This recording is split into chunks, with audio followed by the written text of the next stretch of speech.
Кудымкарская городская суден ыжит события. Коллективла представительство суден Виль Юралышес. Президентлан указ черты Сьен Лоис Тимофей Грошев. Руководство статьями 83-128 Конституции Российской Федерации постановляет назначить на 6-летний срок полномочий в Пермском крае председателем Кудымкарского городского суда Грошева Тимофея Борисовича. Москва, Крым, 13 ноября, президент Российской Федерации Владимир Путин. Полномочия выполнены. Остается за вами свято выполнять все те обязанности, которые у вас возможны, нести полную меру ответственность за то, что в ваших руках такая мощная, сильнейшая. Поздравляю. Тимофей Грошев локтис Кудымкарской городской суда и Юрлинской судыч, а сегодня удалось правоохранительные органы из Империмен. Краевой суден Вичкатлыч вези секуч мылк да опытный специалистас.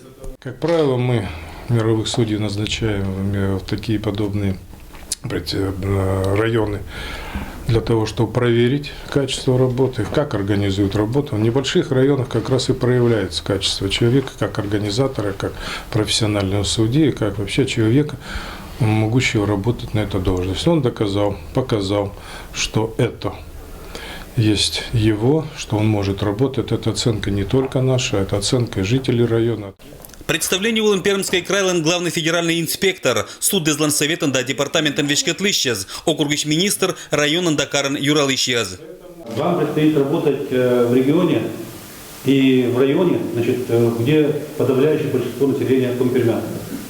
Поэтому позвольте мне вручить вам компермянско-русский разговорник, который вам поможет немножко адаптироваться к ситуации, а также информацию о компермяках Пермского края, которая также вам поможет ближе и глубже узнать душу народа для того, чтобы использовать это в своей работе.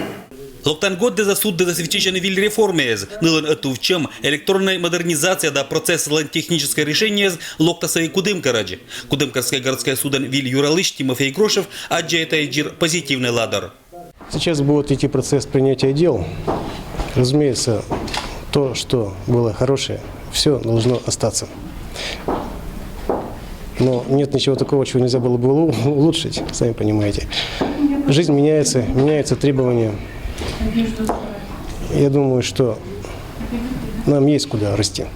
Не сомневаюсь, что все будет у нас успешно, удачно. И тот уровень, который существует в Кудымкарском городском суде, мы, вне всякого сомнения, удержим. И суд будет работать для людей, обеспечения законности, справедливости. Суд всегда открыт для людей. Алексей Никулин, Евгений Фирсов, Вести Кудымкар.